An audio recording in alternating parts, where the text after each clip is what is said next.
kéré o, wọ́n kéré sí nọ́mbà wa. Wọ́n kéré sí nọ́mbà wa, àwọn ọmọdé wọ̀nyí kéré sí nọ́mbà wa. Wọ́n kéré sí nọ́mbà wa. Wọ́n kéré sí nọ́mbà wa. Not because I suffer fast, not because I pray and fast. No be your show, no be that. I'm watching. Daily Osinachi, I'm no kwa Osinachi. One man Osinachi, I'm watching. Daily Osinachi, mama Osinachi.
Wọ́n kéré sí nọ́mbà wa.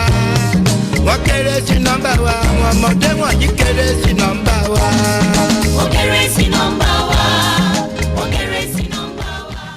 Not because I suffer fast, not because I pray and fast. No be your show, no be that. I'm watching. Daily Osinachi, I'm no kwa Osinachi. One man Osinachi, I'm watching. Daily Osinachi, mama Osinachi.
kéré sí nọ́mbà wa. Àní wọ́n kéré o, wọ́n kéré o, wọ́n kéré sí nọ́mbà wa. Wọ́n kéré sí nọ́mbà wa, àwọn ọmọdé wọ̀nyí kéré sí nọ́mbà wa. Wọ́n kéré sí nọ́mbà wa. Wọ́n kéré sí nọ́mbà wa. Not because I suffer fast, not because I pray and fast. No be your show, no be that. I'm watching. Daily, Osinachi, Namnukwa, Osinachi. One money, Osinachi, I'm watching. Daily, Osinachi, Mama, Osinachi.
Not because I suffer fast, not because I pray and fast. No be your show, no be that. I'm watching. Daily, Osinachi, Namnukwa, Osinachi. One money, Osinachi, I'm watching.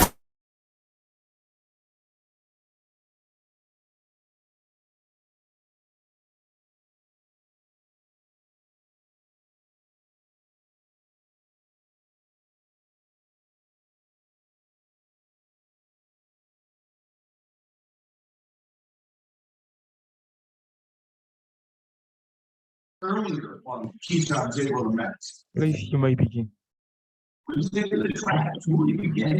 Evening, everybody. Can y'all hear me? What was reported versus what wound up happening. Good to you. Oh, okay, wonderful. Yeah, well, it's good to see everybody. I'm super excited for these papers. It relates a lot to my own research, so I'm excited to hear these and possibly after. I know we got about a minute or two, but I like to just go in the order. I'll give a little introduction. You can introduce yourself if you want to do that. I'll use the chat to give you a 5-minute window and then a 2-minute window, so you keep track of where we're going, and I hope we can have a healthy discussion afterwards. Does that work for everybody? Solid. Okay. All right. We'll wait a few minutes for everybody to make their way in. How's everybody doing today? It's morning here. I think it's evening. It's like 1 or something in there. We're doing good. It's afternoon here. All right.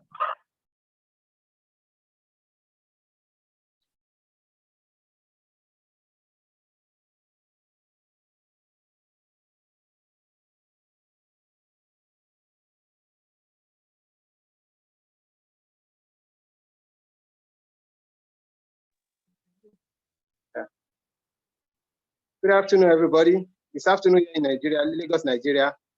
Good to be here. Thanks. Okay.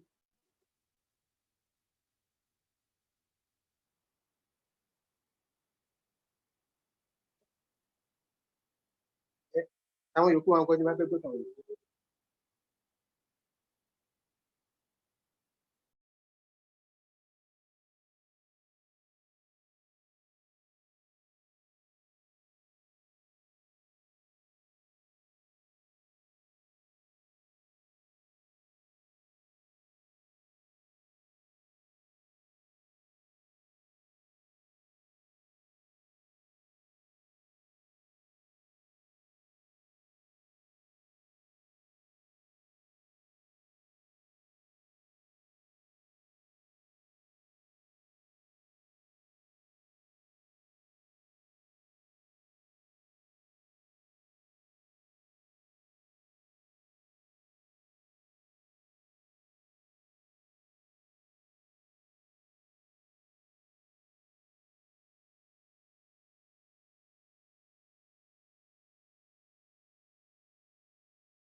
I don't want to eat into time, but let's say we'll start in 3 minutes, just to give people time to hit the link, and then we'll start. Are y'all comfortable with that?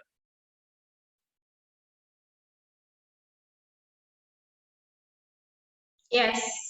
Okay, cool, cool, cool.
Okay, let's go ahead and get started. I want to value everybody's time. Can y'all hear me clearly?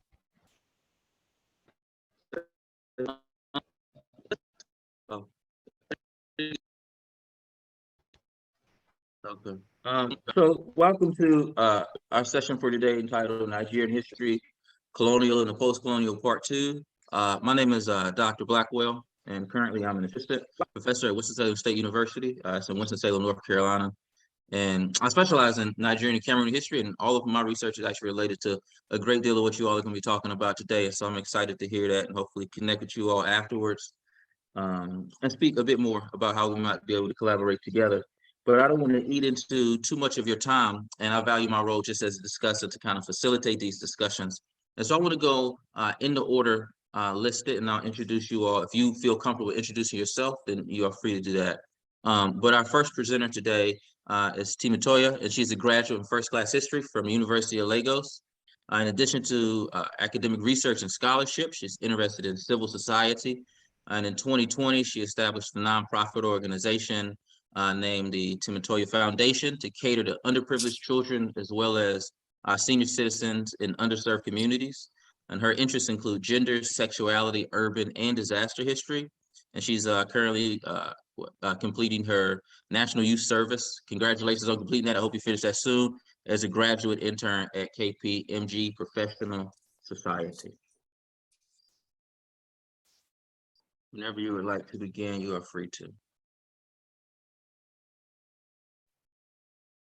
Good day, everyone. My name is Temitayo Olukayode, and I will be presenting on the topic titled, I'm about to share my screen. Can you hear me?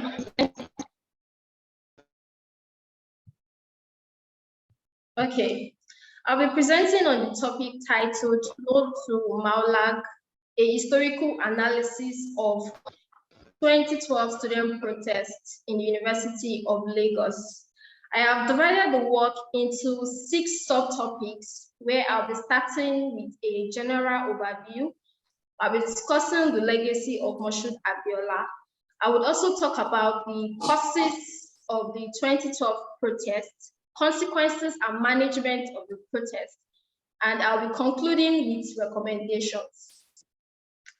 To begin with, the No to Maulag protest was carried out by the students of the University of Lagos.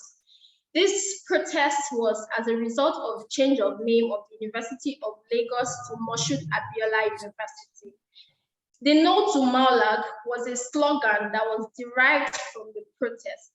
And this protest can be seen as a form of student activism.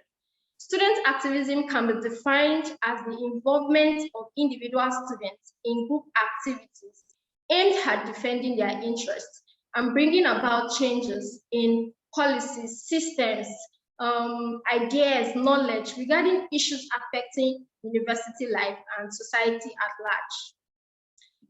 Next, I'll be talking about the legacy of Moshood Abiola. It is very important to note the legacy Moshood Abiola held in Nigeria that would have prompted the federal government to rename the University of Lagos after it. Moshood Kashimawo Olawale Abiola was born August 24th. I hope you can see my screen. Okay, he was a Nigerian Yoruba businessman. He was active in policies and politics, and he was at the forefront pushing for agitation for the reparation of enslaved Africans in 1992. He was also known for his philanthropic activities. He was responsible for building schools, church, mosques, and sending about 2,500 students to school in his hometown. In fact, these philanthropic activities earned him the title of Father Christmas. But most significantly, it's important to note the role Moshood Abiola pointed out in 1993. In 1993, the General Ibrahim Babangida established a transitional council, the National Defense and Security Council, to ease the transition of military rule to civilian rule.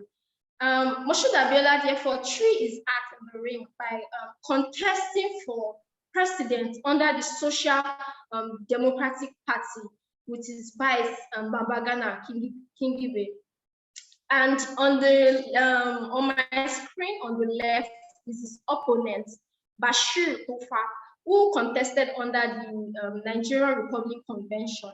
The stage was set in June 12 when the election was conducted, and it was apparent that the people had the love of Abiola in their heart, and therefore they came out in mass to vote for Moshood Abiola.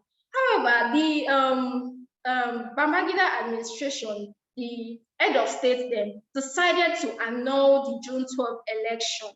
This, however, led to civil disobedience by most Nigerians, and he decided to install an interim government in place of Moshood Abiola, and he handed power to Shonekon. This, however, triggered reactions. As a group called Campaign for Democracy decided to announce and declare Moshood. Can you hear me? Okay. And decided to declare Moshood Abiola as president. Aside that fact, Moshood Abiola declared himself as president in front of about 3,000 Nigerians. In fact, in 1994, during the inauguration of Nelson Mandela, Moshood Abiola sat on the seat of the head of state. This, however, triggered a nationwide hunt by the military establishment, and Abiola was apprehended and imprisoned for about 4 years. In 1998, just days before his scheduled release date, Abiola died of an alleged heart attack during his visit with the US delegation in Abuja. This triggered reaction again by Nigerians as well as students of the University of Lagos. They came out en masse to protest against this. In fact, Wole Soyinka, in his book, in his memoir, You Must Set Forth at Dawn, argued that Moshood Abiola died of a slow poison that was administered to him in prison. Therefore, the June 12 election is significant in the sense that it was the first time in Nigerian history that a free and fair election was conducted, and in the pursuit of justice, truth, and democracy, Moshood Abiola died in the process. Next, I'll be discussing about the causes of the protest. It is important to point out that in history, there is no monocausal explanation of an event. Therefore, I have outlined immediate cause and remote causes for the outbreak of the protest. First, is the public announcement made by the president on May 29th, which was considered as Democracy Day in Nigeria. President Goodluck Jonathan announced during the democracy speech on the 71st paragraph that the University of Lagos would now be called Moshood Abiola University. This triggered reactions by students of the University of Lagos as well as managers of the institution, arguing that there was no consultation or prior notice to this announcement. I have also outlined remote causes, one of which is political reasons. It's important to posit that political reasons can be attributed to the outbreak of the protest, given that the people of the Southwest have been clamoring for the immortalization of their beloved Abiola. And prior to 2012, before President Jonathan came into power, the people of the Southwest had canvassed votes for President Jonathan. Therefore, in order to score a political point in the Southwest, he decided to rename the University of Lagos after Moshood Abiola. The students of the University of Lagos argued and stated that the University of Lagos was established by an Act of Parliament, the 1962 Act of Parliament, and it needed, for a name to be effective, it needed to pass through the National Assembly, and it cannot be done unilaterally by the president. Economic consideration has also been put before as one of the reasons for the causes of the protests, in the sense that the University of Lagos during this period was celebrating its 50th anniversary, Golden Jubilee, and over the years it had established a brand identity, and it didn't want to change the name. The name that was built for over 50 years. And this can be summed up in William Shakespeare's work, in his work titled What is a Name? He defined a name as an identification tag. Therefore, University of Lagos had established a brand identity and didn't want to change it. And therefore, they decided to. Are you hearing me?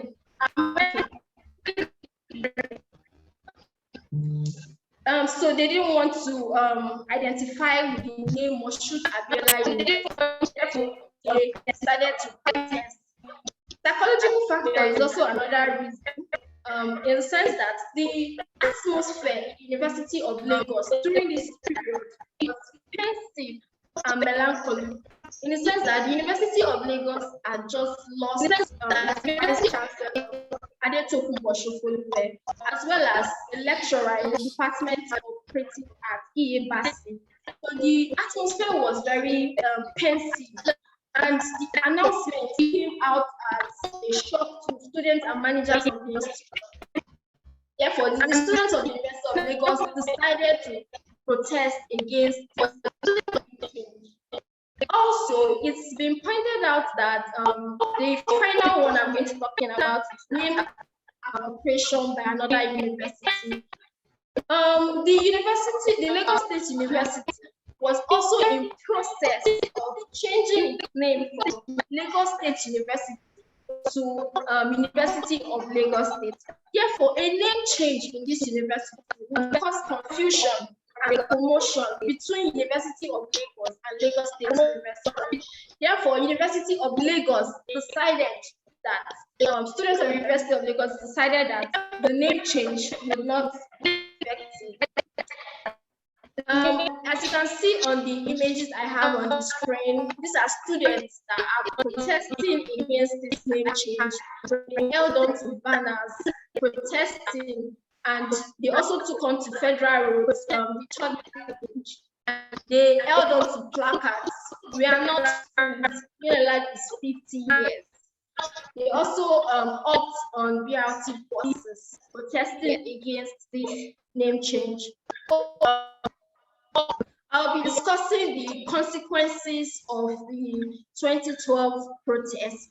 First, it led to the destruction of academic activities. Academic activities was stopped in the university, and students could not go to lecture rooms to have their lectures. There was also halt in social and commercial activities in the university.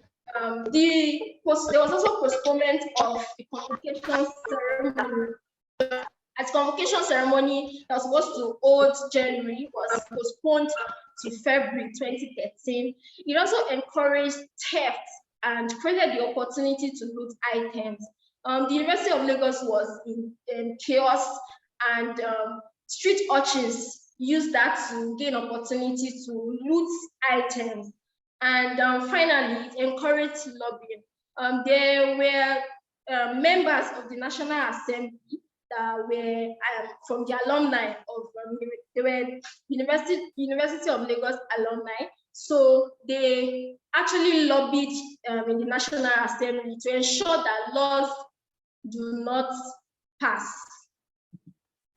Next, I'll be talking about management of the protest. First, the use of police force was very use of police force was used in managing the protests. Police were deployed to the institution to help manage the protest. There was immediate closure of the university by the acting Vice Chancellor, Professor Ramon Bello. The University Senate and the UNILAG Alumni Association were also at the forefront, arguing that the University of Lagos, as established by an act of parliament, cannot be changed by the university. Laws needed to pass the National Assembly for the name to take effect. External bodies also bring to the fore their argument and show their support, such as the Nigerian Academy of Science, vice chancellors from other universities also granted interviews speaking against the name change made by the federal government. Finally, the judiciary was also used in the management of the protest, in the sense that the students of the University of Lagos decided to sue the federal government courts. They argued that the president cannot change in the name of the University of Lagos. Nevertheless, the president, who had listening ears, decided that law should take its full course, and seeing the immediate reactions of students, realized that students didn't want to be associated with the name Moshood Abiola University. And seeing that they argued that in order to honor national heroes, a university that has been established for over 50 years cannot take the name Moshood Abiola University. However, University of Lagos still retained its name to date. Recent development took place on June 6, 2018, when President Muhammadu Buhari declared that June 12 would now be known as Democracy Day, as opposed May 29th, which was celebrated as Democracy Day. Also, the National Stadium in the capital of the country, Abuja, was named after Moshood Abiola. Finally, I'll be talking about recommendations. There is need for the reinstatement of the Student Union Body, University of Lagos. The Student Union Body had been banned since 2005, and up to date, there is no Student Union Body, University of Lagos. There is need for a Student Union Body to be reinstated so that students can have representatives. They can serve as the mouthpiece of other students. The government should also make efforts to consult students and management before making policies that affect them. And university authorities should also be discreet in calling in the police to solve campus disorder. It's quite apparent that police and students' relationship do not go well, as police usually intensify the crisis. So university authorities should be very discreet in calling on the police. Management should also offer seminar and workshop for students, and also ensure that good leadership is rewarded and bad leadership is being sanctioned. Management should establish and strengthen an open court system, which would give room for dialogue between students and managers of the institution. And relationship between the management and students should be based on sincerity and trust. And students should ensure that they exhaust dialogue and consultation, negotiation, and confrontation should be their last resort. And finally, adequate basic facilities should be provided by the government and the managers of the institution. There should be provision for good hostel accommodation, establish infrastructural facilities for students, and provide a conducive environment for learning. To conclude, the No to Malang protest was as a result of the change of name from the University of Lagos to Moshood Abiola University by the President Goodluck Jonathan.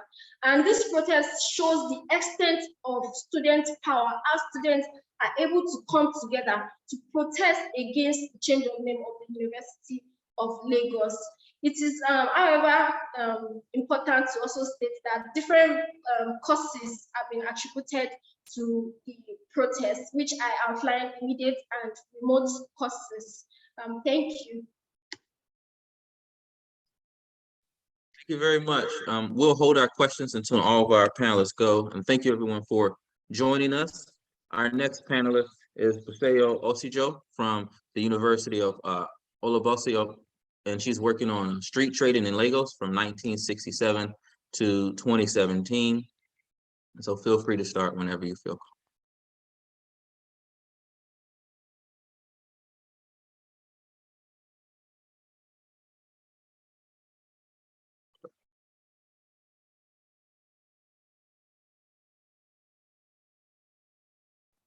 Good afternoon, everyone. Good afternoon. My name is Bisao Shijo. Please, can you hear me?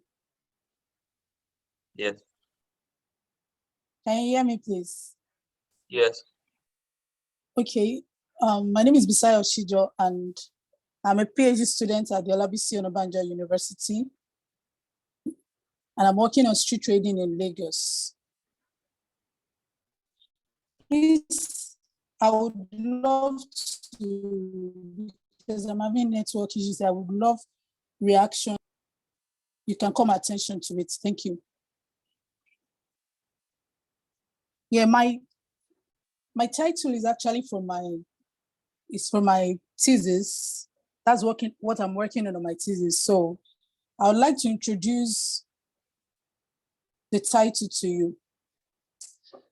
Firstly, I'd like to say that street traders flourish in Lagos. I mean, street trading as a business is a flourishing business in Lagos State. We have various places in Lagos. You see traders along the route, flouting the road of Lagos, displaying their goods and selling. Also, it is important to note that street trading remains an illegal business in Lagos State. In 2007, there was firstly a law that says that street traders should be eradicated from Lagos State. That means it became a criminal activity, selling on the streets of Lagos.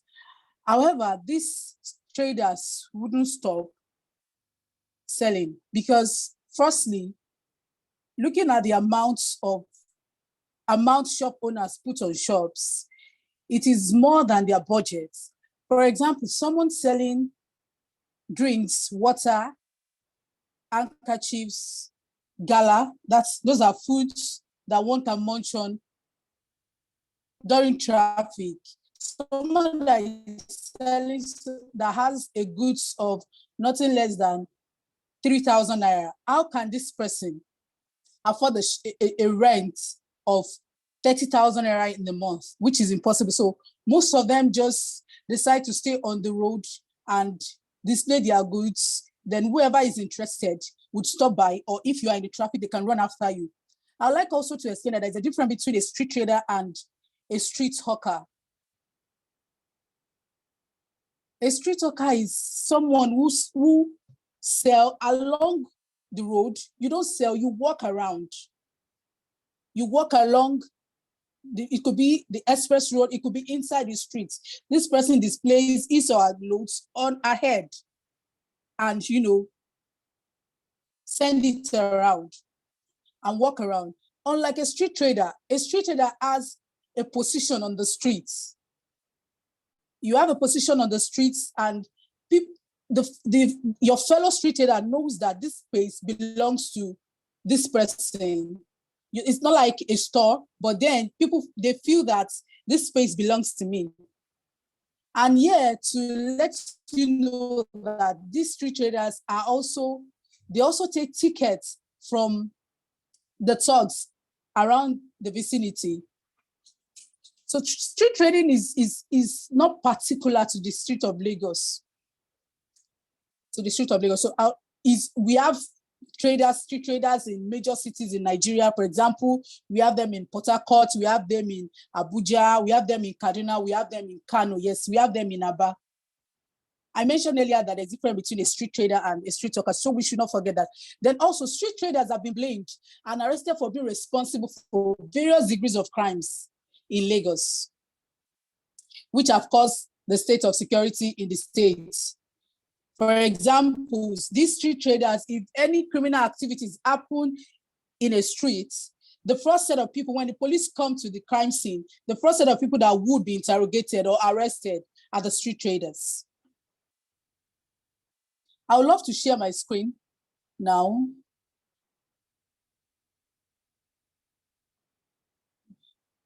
I'm sorry. I'd love to share my screen. I don't know. Okay, I can't share.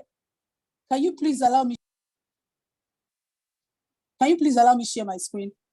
You should be able to, in the corner or in the bottom, it'll say share screen. You should have access. You should be able to. Okay. Okay, please let me know when it comes up. Okay.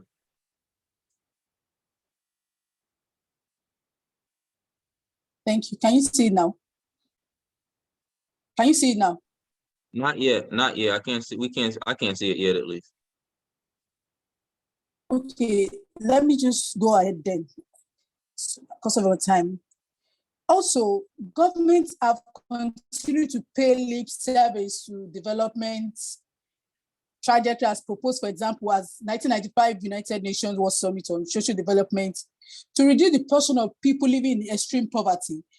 As a result of this poverty, people migrate. For example, people from the eastern part of Nigeria migrated from their own place to Lagos, because they were being promised that when you get to Lagos, Lagos is the place where you start getting money. So mostly young boys and young girls are being transported from their hometown down to Lagos State to start business in Lagos State with the promise of a bright future. Some of them are taken to violent crimes such as armed robbery, kidnapping, terrorism, and touting. Yes, most of them have been introduced to taking drugs, cigarettes, on the streets of Lagos. The street of Lagos can be very enterprising, and the street of Lagos can actually destroy. You understand? In 1967, there's a record that a lot of Eastern boys were being brought down into Lagos. And these places they dominated were places like Egerton Square, Idumagbo, Obweko Street, the Oshodi Street, Great Bridge Street, Oyigbo Street, Kano Street, Ereko Street in Lagos, and others. I would like to go to my statement of the problem. The problem is that street trading has largely become a major concern of statecrafts in contemporary history of Lagos State. The ordeal of street traders who were daily arrested, prosecuted, and sometimes incarcerated has not received adequate attention in historical scholarship. The migrants who engaged in street trading took advantage of the traffic congestion, a corollary of poor urban planning in Lagos, to sell their wares to prospective buyers on the highways, in vehicles, motor parks, and adjoining streets. The traders have been blamed for their involvement in criminal activities such as robbery, theft, rape, pickpocketing, and gangsterism, which are dangerous dimensions of insecurity. 65% of these young boys were lured to Lagos with promises to a better life and escape from misery in the rural setting. These street traders were exploited by cartels that engaged them in street hawking and trading activities. I would like to explain that when these boys start trading in the streets of Lagos, there is this cabal. I'd like to open us to this set of people that would ask this boy, that would collect money from them so that they can allow them trade on the streets. Like, they are called touts, they are called cabal. The cabals are somewhere, probably in a small shops very close to that area they are trading, and they send their boys, which are the touts, to collect money, something like a fare, a payment of you staying on the road to sell. You understand? Which the money is, however, not going into the government purse.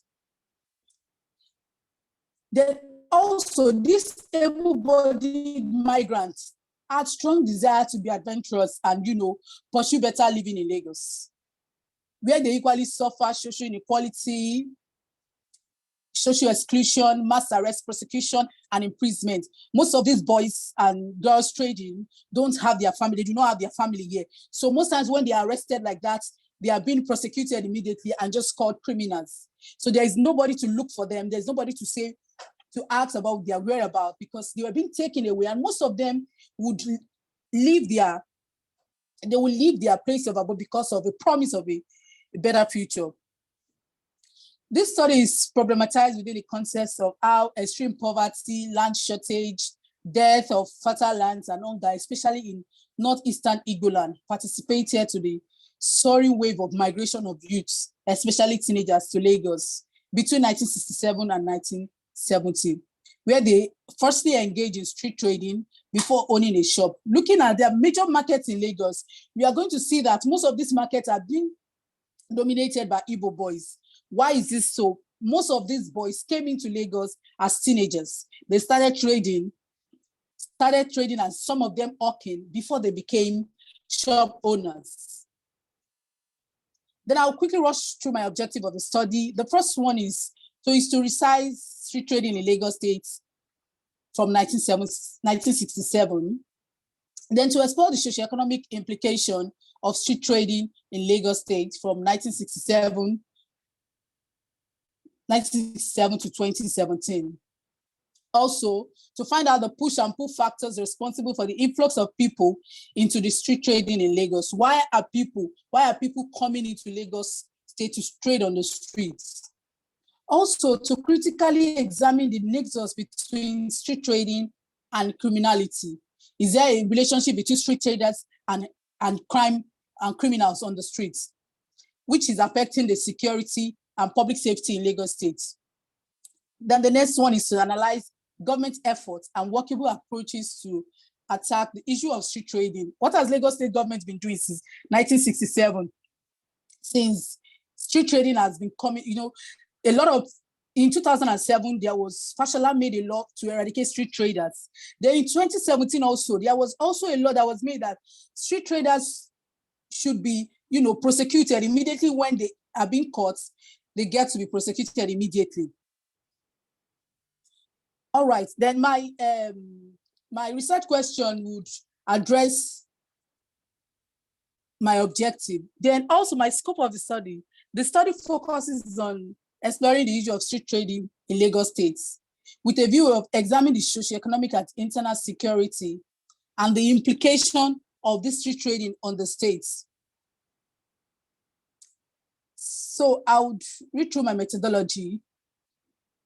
The study will adopt the historical method of research, which embraces investigative and analytic approach to examine the subject of street hawking and trading. Documentary and non-documentary materials comprising primary and secondary data will be employed. For the primary data, newspaper operatives, government bodies, newspaper will be used. Then I also have, sorry about that. Yeah, I also have magazines, materials from government officials, oral interviews, publication, archival materials also are sources that will be used. Then since the main thrust of the paper constitute relatively new area of scholarship, oral interview with street traders will be adequately employed through my focus of, discussion, questionnaires, and competent informants. I would go to the streets and interview these street traders, even as going to the street to interview these shop owners to learn and to, write about their experience while they were on the streets as teenagers before they became shop owners. Government functionaries, security operative, concerned law enforcement agents, as well as relevant stakeholders to be consulted to illuminate the study. For the secondary data, lastly, the books that will be used, journals, articles, thesis, dissertation, monograph written on related subjects shall be adequately consulted, analyzed, and interpreted for adequate scrutiny. Lastly, my literature review. The literature review of subject of street trading and related issues are reviewed thematically under 4 major categories: the street trading in historical perspective, the entrepreneurship part of the street trading and survival, then issues relating to migration would also be, books on issues related to migration will be used, then economic development, poverty and internal security will be used. Thank you for listening. Thank you very much. That was a very engaging and informative presentation. And for everybody joining us, welcome again. We're going to hold our questions until all of our panelists present. And up next from the University of Lagos, we have Mukhtar Tijani, who's going to present maritime piracy in Nigeria and its impact on the fishing industry. Good afternoon, everybody. My name is Muftauti. Can you hear me? Good. Yes. Thank you very much. My name is Muftauti Tijani, a graduate of University of Lagos Department of History and Strategic Studies. I'll be presenting a paper on maritime piracy, impact on the fishing industry from 1980 to 2018. During my field work for this title, I discovered that there was a high prevalence of maritime piracy around 2008. So I was thinking that my periodization is going to be probably around 10 years. But later I now discovered, when I was doing my library search, I went to Nigerian Institute of International Affairs. I now discovered that piracy is not on Nigerian territorial waters. It's not a new phenomenon. It actually dates back to the early 80s. In fact, the Nigerian Naval Authority and in collaboration with Nigerian Institute of International Affairs had a conference in 1983 titled Pirate Smuggling and Coastal Piracy on Nigerian Territorial Waters. That was when Professor Bolaji Akemi was the Director General of the Nigerian Institute of International Affairs. Invariably, what I'm saying is that piracy on Nigerian territorial waters has been an issue since the early 80s. So when it became like a monster, or became hydra-headed in the from year 2007 upward, it then dawned on me that it has a history, not just. So my paper is going to be, I'm going to be looking at the historical evolution of piracy. I'll be looking at, after the introductory remark, I'll be looking at the evolution of piracy and armed sea robbery on Nigerian waters. Then I'll be looking at the piracy and industrial trawling since 1980. Then I'll be looking at the anti-piracy measures, safety measures put in place by the trawler owners, as well as the role of the regulatory authority, that is the Nigerian Maritime Administration Safety and Control Agency, that is NIMASA, and of course, the Nigerian Navy. So basically, I said in my introductory remarks that the business activities of the trawler owners have been seriously undermined by the activities of the maritime pirates, and that so I'll be looking at I'll be doing some definition of terms, because it's important to understand that when you mention piracy, a lot of people think that the one that has to do with copyright or whatever. There's a difference between the two: maritime piracy, sea robbery, and it's quite different from that. So I'm going to be looking. So what the research seeks to actually track are to answer 6 questions. What has been the nature of maritime piracy in Nigerian waters since 1980? How has Nigerian industrial trawler owners fared in the face of the menacing activities of the sea robbers and pirates? How effective are the countermeasures adopted by the Nigerian Navy, NIMASA, in curbing the activities of the pirates? So what are the safety measures put in place by the trawler owners to protect themselves from the pirates, and how effective are they in deterring the pirates? And what is the relationship between the piracy attacks on fishing vessels and rising cost of fish in domestic markets? And to what extent have piracy and sea robbery led to occasional displacement of industrial trawler owners and their patrons? And how has this contributed to the increasing number of pirates? So those are the 6 questions that my research seeks to answer. Unfortunately, I can't share my screen because I'm actually using my phone. I couldn't download the Zoom app. It's having problem on my laptop here. So introduction, I began by, let me just first go to the definition of terms. When we say piracy, what do we mean? According to the United Nations Law of Sea, Act 101, 1982, which is also in alignment with the 1958 Geneva Convention on the IC, piracy consists of any of the following acts. A, any illegal act of violence or detention, or any act of depredation committed for private ends by the crew or the passengers of a private ship or a private aircraft, and directed at 1, on the ICs against another ship or aircraft, or against persons or property on board such ship or aircraft. 2, against a ship, aircraft, persons, or property in a place outside the jurisdiction of any state. And B, any act of voluntary participation in the operation of a ship or an aircraft with knowledge of fact of making it a pirate ship or aircraft. And lastly, any act of inciting or intentionally facilitating an act described in subparagraph A or B. So, I need to clarify some terms as well. We have sea robbery. Sea robbery, this happens in territorial waters and is thus under the littoral states. Then the Nigerian coastline shoreline, coastal shoreline, I beg your pardon. The Nigerian coastal shoreline is about 853 kilometers long, and it runs through several southern states of the Federation: Lagos, Ondo, Delta, Bayelsa, Rivers, Akwa Ibom, and Cross River, bordering the Atlantic Ocean. Then another term that will come intermittently during the presentation is the Gulf of Guinea.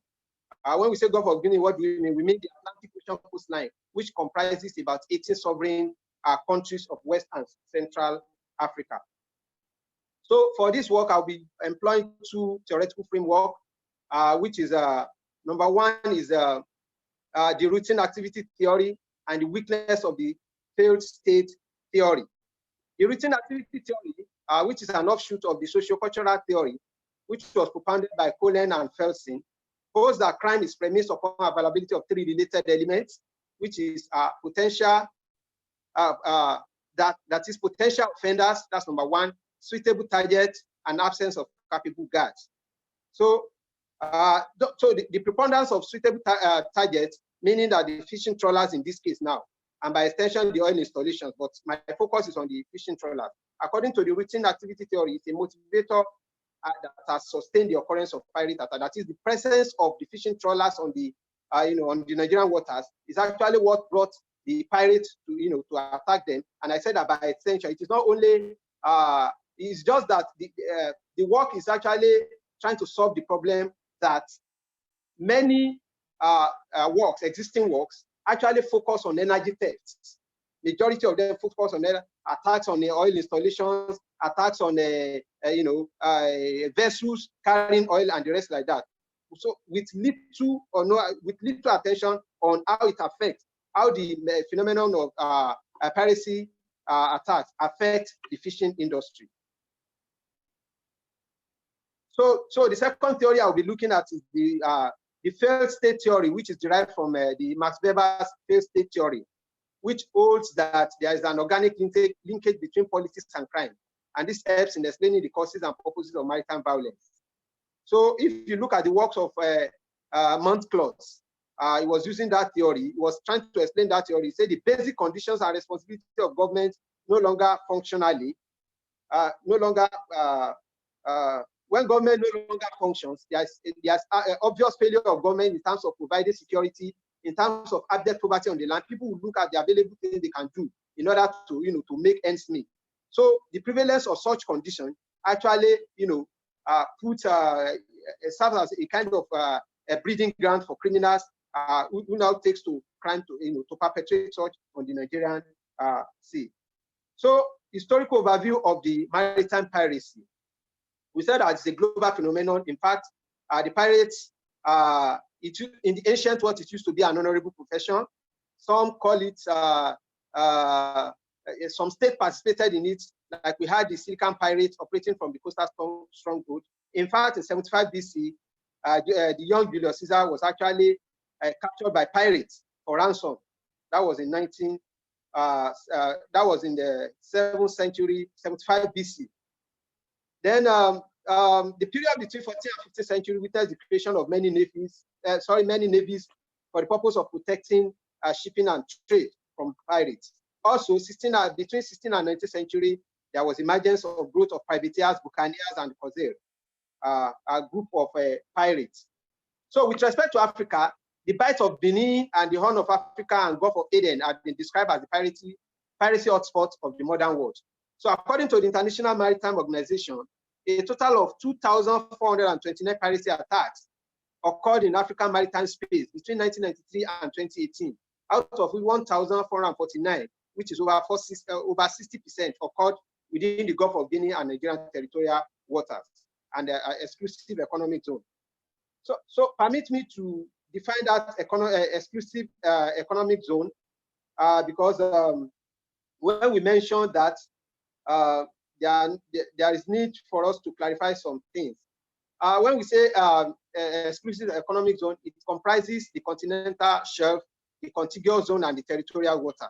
That's the exclusive economic zone of Nigeria, and it stretches from the 12 nautical miles to about 200 nautical miles. So that is that. So the maritime piracy on Nigerian territorial waters, like I said, is not a new phenomenon. In fact, during the pre-colonial period, there had been piracy, but the piracy of that times is just a kind of organized gang. If you look at the work of Professor Tony Falola, which he titled Piracy and Brigandage in 19th Century Yoruba Land, you are going to see that the coastal communities in Yoruba Land, as well as the Niger Delta community, many of them engaged in piracy. And that piracy extended even towards the time the early European merchants came to Nigeria. Also, when during the period of colonialism, at a very moderate rate, before the modern version of piracy that we are witnessing today. So, in those pre-colonial period, intertribal wars, political upheavals, and trade disputes were the pretext that they exploited to perpetrate piratical plundering. Professor Falola mentioned that there were three, categories of pirates during the 19th century Nigeria. You know, there was no Nigeria at that time, so the state city, we call the Yoruba Land, the Niger Delta, and the rest of them. So he categorized them into three. He said there was a state-sponsored piratical groups, such as the one we can find in Epe, Kosoko, and Aujale. Then there are some chiefs too who consider themselves to be pirates. That one is fueled by greed. So a kind of piracy perpetrated by local chiefs. The Egba chiefs were fingered in this. Then we also have the individual piratical syndicate. So that's about the pre-colonial period. Then, like I mentioned, that even the Niger Delta, the Jaw, the Efik, the Dibio, the Kalabari also, participate in this kind of nefarious activities.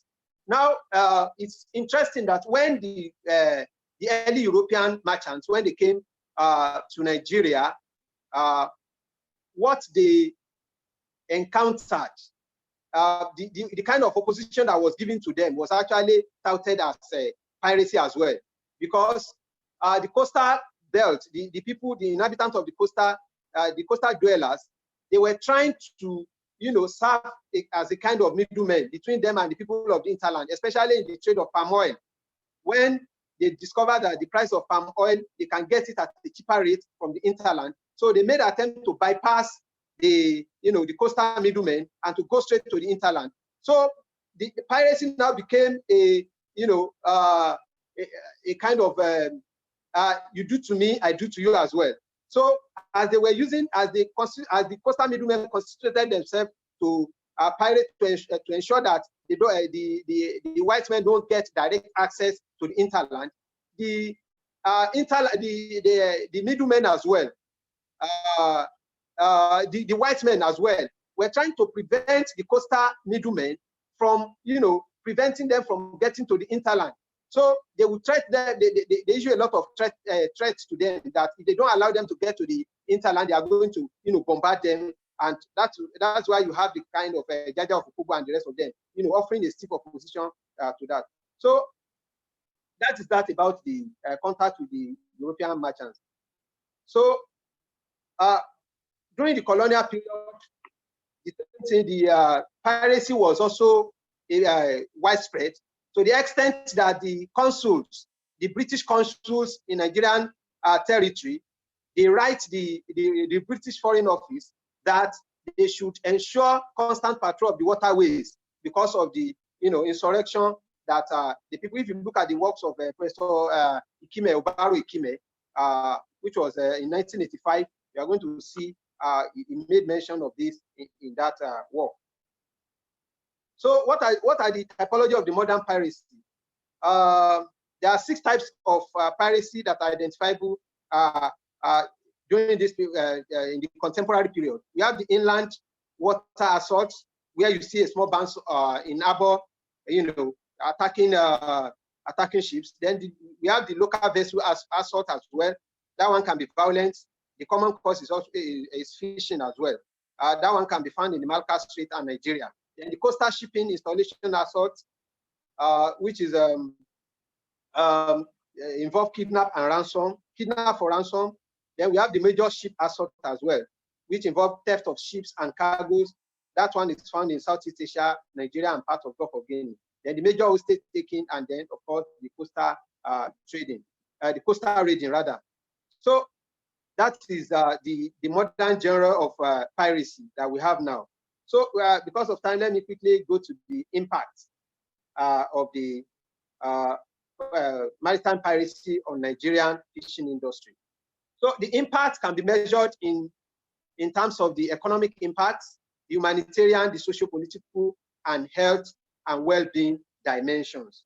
In terms of the economic impacts, especially between the period 2007 to 2018, which is still within my period, we encounter a lot of, there is high level of theft of fish cargoes, engines, and other materials on board of ship.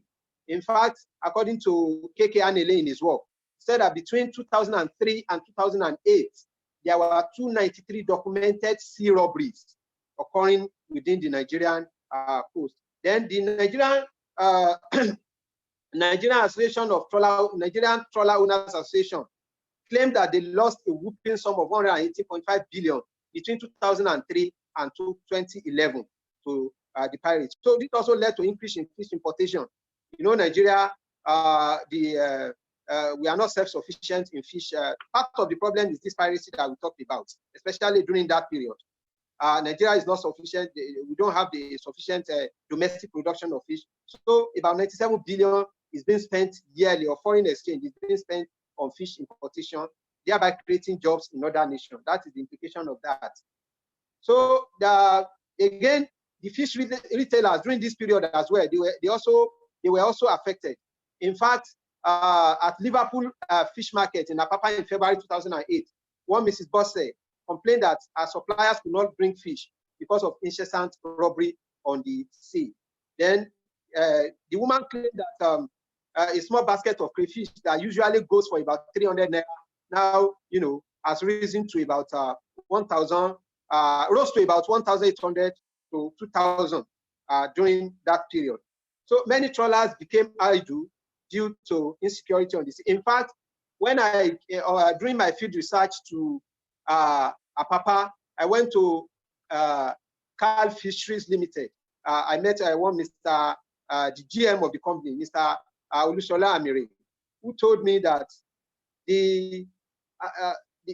that the government is also part of their problem, that they have told government several times that they should give them a common platform where all of them, they can converge, and so that even if there's going to have problem, it's going to be a domestic problem. And then what I noticed is that when this incident, because many of them were not, they were not ready to give me, the required information, especially the fishing company, because they tried to, isolate.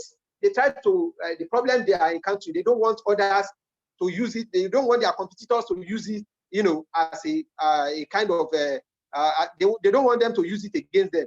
So as a result of that, they were very suspicious of giving out information about what happens in their to their fish trawlers. So that's all about the economic impact. Then if you look at humanitarian impact, during that time, you see there were a lot of wanton shooting and maiming of crews of ships. In fact, on 23rd of April 2014, when armed robbers attacked fishing boats on the Benue waterways in Akwa Ibom State, Nigeria, the engine of the boat, net and fish were stolen, while one of the fishermen was also shot. Then the Nigerian Trawler Owners Association stated that it lost about 4 crew members after 144 piratical attacks on trawlers in 2012. So in January 2016, Daredevil armed robbers as well abducted 2 40 crew members, 1 captain and chief engineer aboard a trawler vessel. That vessel is MV Kulak 11 off the Dodo River in Bayelsa State. So as a result of we look at the impact again on the health and well-being. As a result of the soaring price of fish, especially in 2008, many families lost nutritional value that are derivable from the fish consumption because it was no longer affordable, and of course that culminates into other health challenges. Then the social impact. In March 2008, over 170 fishing trawlers laid idle because fishing boats were afraid to put to sea. A development that threatened over 50,000 jobs, corresponding to $600 million in export earnings. So many fishing companies relocated to other countries, while others closed down completely as a result of piracy in the territorial waters of Nigeria, thereby increasing the unemployment rates. So I now move to the maritime piracy countermeasures. Some measures have been put in place to deter the pirates. So they are divided into 2. We have the safety and security measures that the fishing companies, the trawler owners themselves must put in place, and the regulatory protection framework, that is the one that should come from government.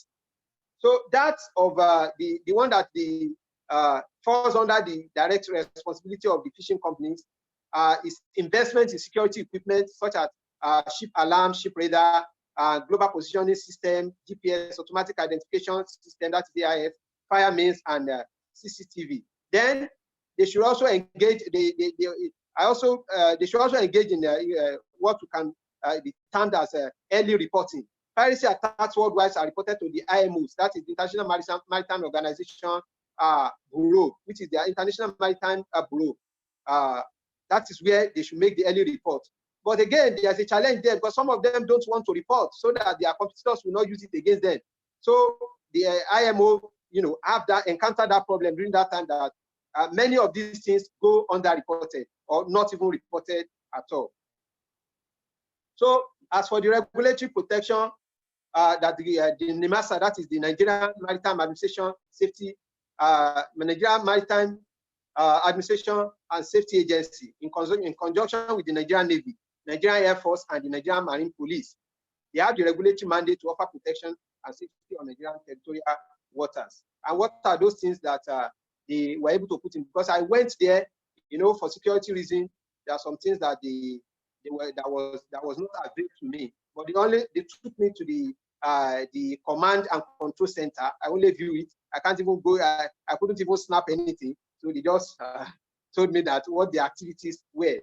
So what I've been able to deduce was that the Nigerian Maritime Administration Safety Agency put in place some measures, which includes collaboration with security forces and provision of resources.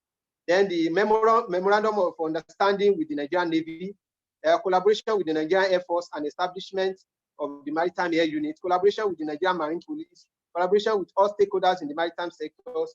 Then they had the NIMASA Satellite Surveillance Center, the Maritime Domain Awareness Initiative, implementation of long-range identification and tracking of ships, installation of alert system on ships, establishment of NIMASA Operation Room, annual survey of fishing boats and coastal vessels. So the Nigerian Navy also complemented the effort of NIMASA. Of course, they are their main security outfits that NIMASA use. So the Nigerian Navy deployed the following for their use: offshore patrol vessels, which they call PVs, inshore patrol craft, shipborne and land-based helicopters operating with GPF, and so on and so forth. Fixed wing maritime aircraft operated by Nigerian Air Force and other things. So recommendations for government. Attempt to curb piracy is a very daunting task. There's no doubt about that. It's a challenge to government security and security agencies and seafarers alike. So the security agencies, particularly the Navy, should be equipped with more men and materials. The Air Force should also be co-opted in a determined assault on marauders, on the sea marauders. Provision of modern telecommunication and gadgets, ships and vessels, establishment of zonal piracy reporting centers, fostering of regional cooperation, harmonization of municipal laws, regular training and retraining of the personnel engaged in anti-piracy campaign, seeking international collaboration in this area that could also lead to regular joint exercises. In addition, government should ensure that the new legislation that we make, okay? We're going to have to conclude so we can get to the final panelists. Okay, have time okay, for questions. Let me go to my conclusion. Thank you very much. My conclusion is that the Nigerian government should ensure that it is part of their mandate, it is part of their statutory mandate to offer protection on the Nigerian territorial waters. And therefore, they have to ensure that the trawler owners are expected, because the ripple effect is that if the trawlers owners are able to engage in industrial, fishing it's going to be in a very large scale. It's going to bring down the cost of importation, the foreign exchange, the scarce foreign exchange that we spend in bringing in this thing. In fact, in 2014, the Professor Akinwumi Adesina maintained that Nigeria spent over 114 billion. This 97 billion that I gave earlier, that was the figure of 2008. In 2014, it said it has risen to over 140 billion.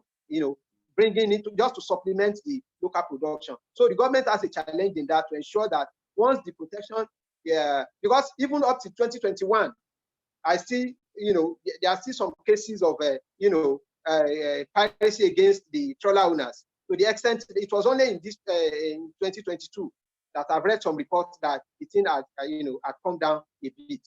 So the challenge more is to go. Then another one is that the trawler owner themselves should also ensure the welfare of their sailors and the engineers. How can a foreigner be earning $15,000 to $300,000 monthly instead of $150 and $8,000?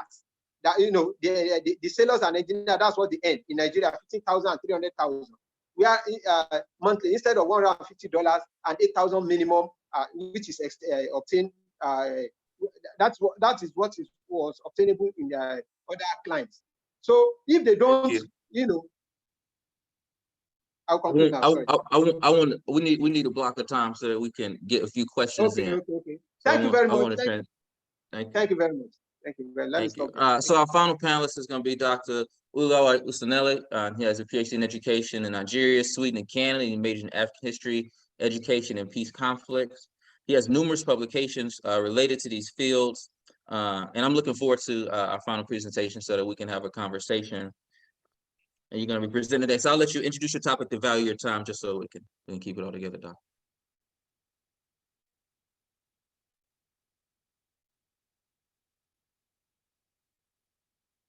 You're muted still.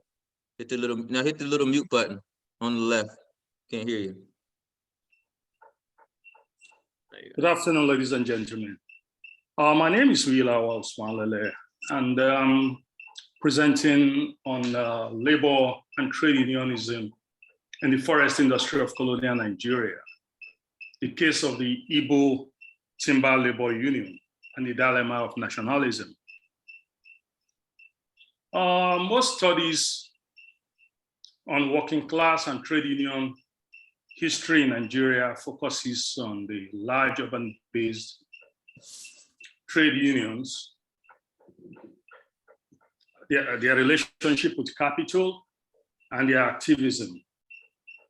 The studies of workers in the rural-based industries are scarce or non-existent, yet these rural industries employed thousands of workers who were and still remain critical to the economy of Nigeria, particularly in agriculture and timber exploitation.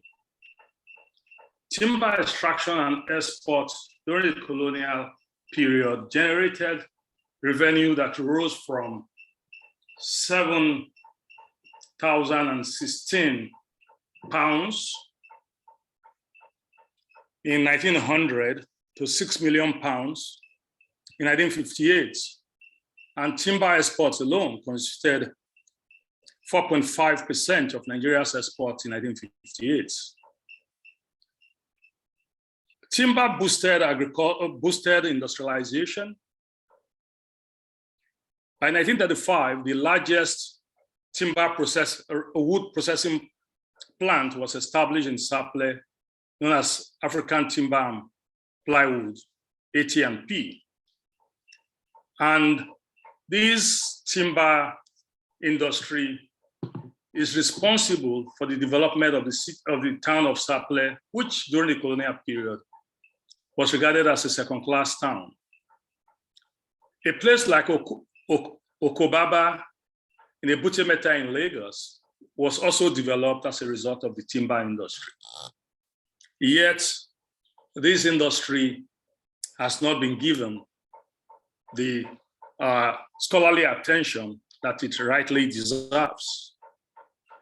My paper, therefore, attempts to draw attention to this neglect of a timber industry, especially timber labor in Nigeria. This paper examines the mobilization and organization of labor for the production of timber and the development of trade unionism among the laborers, showing the unique ethnic identity and affiliation of the union. It argues that the union was formed in 1944, initially took a strong ethnic flavor and affiliation with the name Igbo Timber Labor Union because of the ethnic division of labor that characterized the industry. And the Igbo laborers constituted the largest population in the industry. The change of name to Timber Labor Union in 1949 was most probably influenced by the nationalist agitations of the time and the need to win membership of non-Igbo laborers to the union. The paper is divided into 4 sessions, and the first session looks at the development of timber industry and organization of the timber industry in Nigeria. Timber exports existed, or wood exports existed in pre-colonial Nigeria, but it wasn't very large because it was controlled, kind of, like Benin, for instance, did not support the export of wood from Benin. But during the colonial period, there was a big development in the timber industry. The timber industry actually started in Lagos, but by the late 19th century, the industry had run into a problem in Lagos because of the cut and run method, which the timber extractors were using. And this destroyed the forest of Lagos. The colonization of the interior of Nigeria led to a boom in the industry. And though there were attempts at industrialization in the early period with the use of rail traction to haul timber as early as 1906, but this development was not sustained. And so the timber industry remained largely manual till the 1940s and 1950s. Another development in the industry was that very early, the industry developed along racial and tribal and ethnic lines. European firms own the concessions. They own licenses over the concessions, while the African chiefs and later overseers and contractors who worked for them were mainly people of Edo, Shekiri, Yoruba, Gold Coast, and Sierra Leoneans. Their work initially was to mobilize labor for the timber industry, which they delivered to the Europeans for exports. But from about the 1910s, a few Africans or local indigenes of the timber producing areas that were mainly in the western provinces of Benin, Ondo, and Ijebu were able to gain access. They were able to get some few concessions, and they were also allowed to work in the non-concession areas. This increased the demand for labor. As more Africans entered into the industry, there was also the demand for more labor in the industry. But like no work that I know of has worked on a study that I know of has worked on this labor in the timber industry. So I am trying to look at how this developed. Firstly, whilst this industry was developing, started, the European firms employed the power of the local chiefs to mobilize forced labor, conscript labor, to work in the industry. But the problem with conscript labor was that it was very unreliable. There was large-scale desertion. Many of the laborers were not paid. It was common for the chiefs to pocket the money that was voted to pay the laborers. The work was very dangerous, tedious, and the local indigenes also on their own tried as much as possible to avoid the hard parts of the operations of the timber industry. So they tried to get themselves into the softer or the easier part, which was something like tree finding and rowing of the timber raft in the waters. But the most difficult aspect of the timber industry was the cutting, squaring, and hauling of logs to the rivers. This was hard, and this required a lot of people, gangs, to help move this timber to the rivers from where they were now floated to the ports.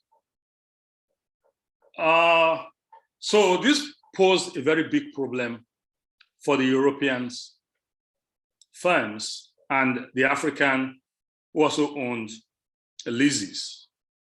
How can they mobilize a stable labor force that will not desert? Because if the laborers desert work, the timber will be left in the bush, in the forest, and they will get rotten, and that would be a big loss to them.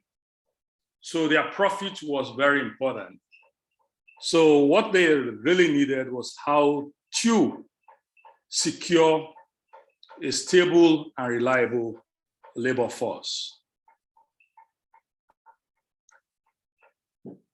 Especially since the local people, the Edo, the Yoruba laborers were not too keen on working on the very difficult part of hauling, of felling and hauling the trees. So very early, by the 1910s, migrant laborers from the eastern provinces started to arrive, feature in the industry. They were largely of Igbo extraction.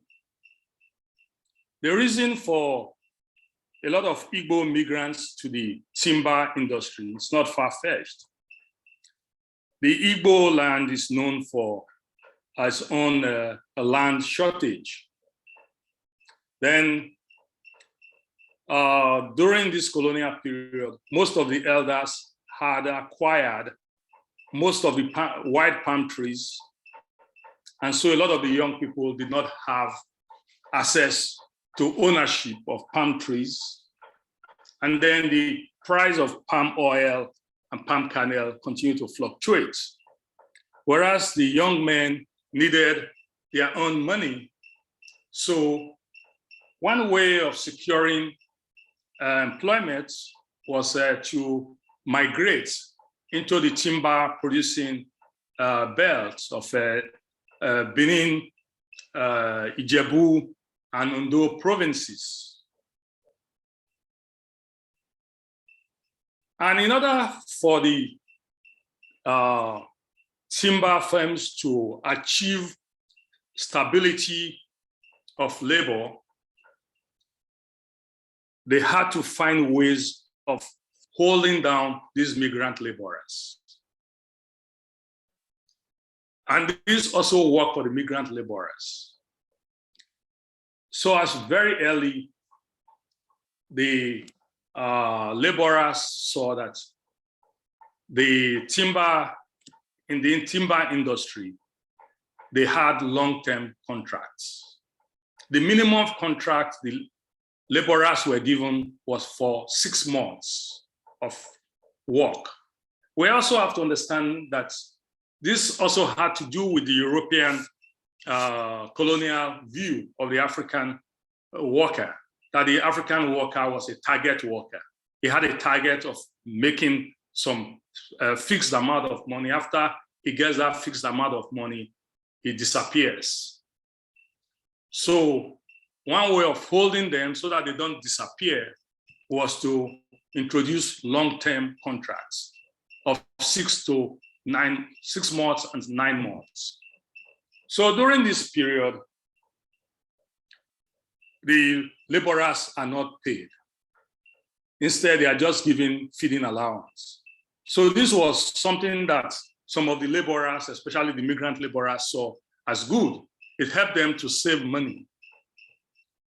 And it helped them to save money. And so a lot of them moved into the industry. And some of the earliest of these laborers quickly became labor recruiters. They would go to the eastern provinces and recruit laborers and bring to the industry.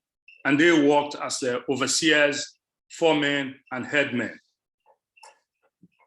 But a major problem with the industry was that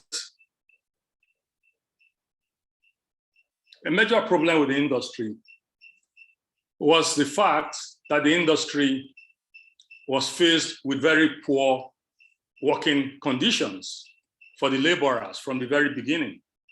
It was hazardous, exposure to inclement weather and beasts in the forest, a lot of injuries. In just one Benin division alone, there was a report of 2 deaths per annum in the industry. The poor housing was, some of them lived in thatch and straw contraptions in the timber camps, no medical care, and then we've already talked about the long-term contracts, which one colonial official likened to indentured labor. The colonial government administration, though very early instituted labor regulations, but the government did not enforce these regulations. One colonial official stated that enforcing the regulation would be injurious to the profits of the European companies. Yeah, and I quote him, he said the necessity of protecting the employer to some extent against suffering heavy loss by its laborers, disbanding before logs fell in the forest are delivered at a river port. The interests involved are too great to enforce it without the opinion of His Honor being obtained, and I venture to suggest such interests being consulted. So the regulations were not being enforced because they wanted to ensure that the European firms made good profits at the expense of the wage workers. Instead of enforcing regulations among the Europeans, the colonial government turned their attention to the African contractors who were employed by the European firms. And what they did was to impose some payments on the African contractors, which was supposed to be used to guarantee the payment of wages.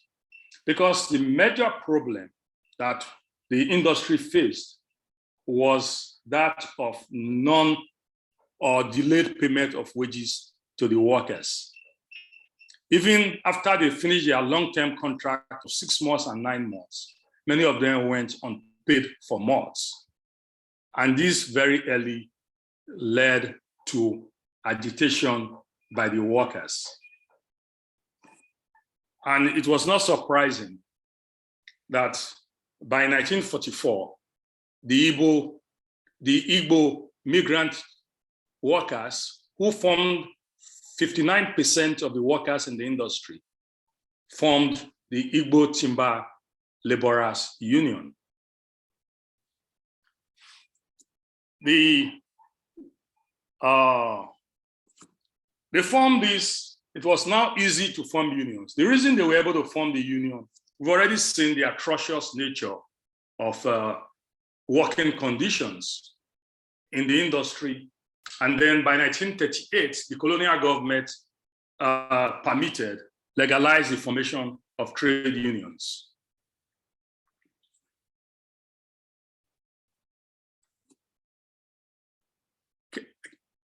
Permitted the formation of trade unions.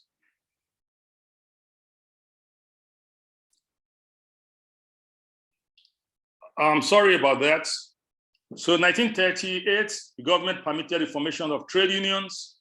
And the Second World War, there were a lot of labor agitations, especially with the government payment of cost of living allowance, which was not extended to the private sector. So unions were formed, a lot of agitations to extend the payment of cost of living allowance to the private sector. It was in this circumstance that the Igbo Timber Labor Union was formed in 1944 at Ore in Ondo province. And it was to bring together the laborers in all these provinces. The object of organizing the union, they said, was to maintain and obtain just and proper rate of wages and conditions of service, stop and check the many abuses in the industry. And they started with 437 members and an executive. The union quickly engaged in labor, they also engaged in labor recruitment, which was very funny. Trade unions are not known to be employers of labor, but in this case, these guys went into recruiting labor from the eastern provinces. They also tried to unionize the laborers of the European timber firms, but in this, they failed woefully. They acted as a watchdog for the government and tried to ensure that labor laws were strictly enforced and that the African contractors paid the wages of these workers, and they made a lot of reports to the labor office. They demanded from time to time for enforcement of labor regulations. But one thing about this Igbo Timber Labor Union was his approach to labor issues. The first thing was that it very much tried to ingratiate itself to the political establishments, to the colonial government and the traditional rulers. It discouraged the use of strikes. Instead, it adopted diplomacy and moral persuasion to try to get the government and the contractors to address their welfare problems. In 1949, suddenly, the union sent a letter to the colonial administration announcing the change of its name from Igbo Timber Laborers Union to just Timber Laborers Union.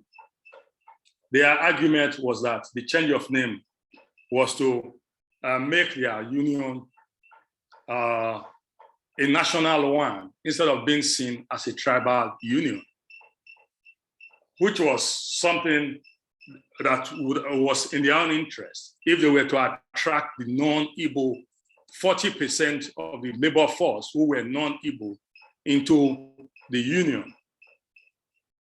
Also, this was the era of nationalism, militant nationalism in Nigeria.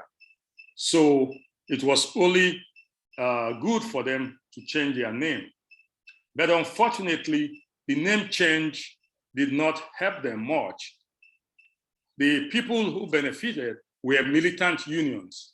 And these militant unions were able to use strike as a weapon, and they were able to gain more benefits.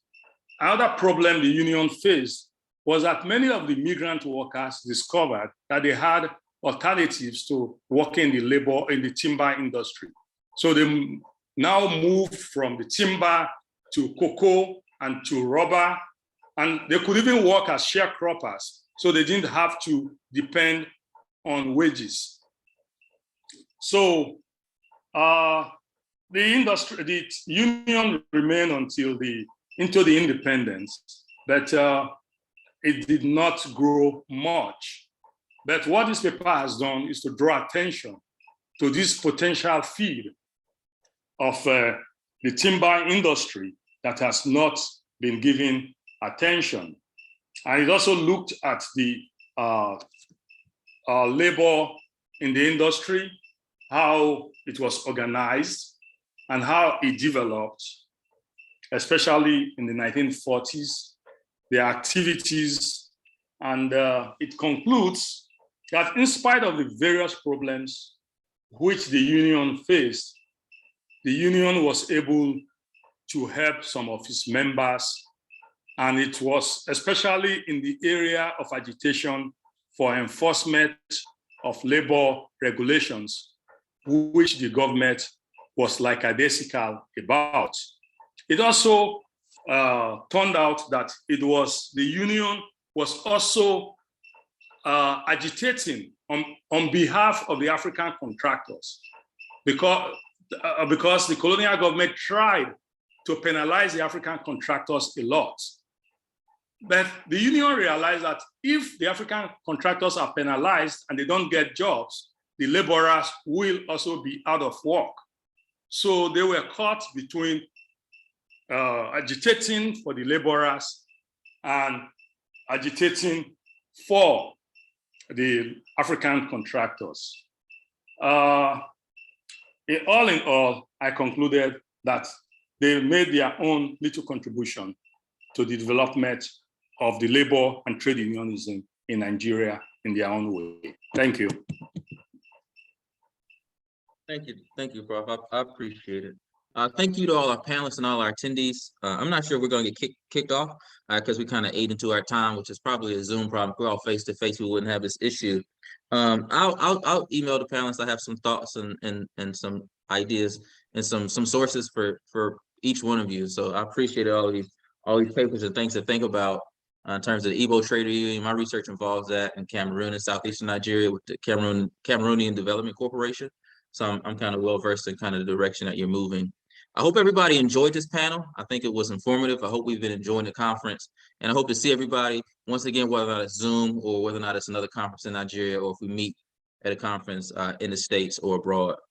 Thank you, everybody. Continue to stay safe, stay healthy, and have a great and wonderful rest of your day, whether or not it's the evening or whether or not you're here and it's the morning in the US.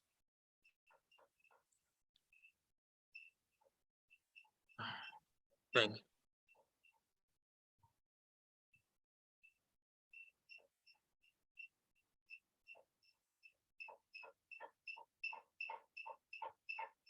Is everybody okay? Everybody well? I'm gonna hit up. All right.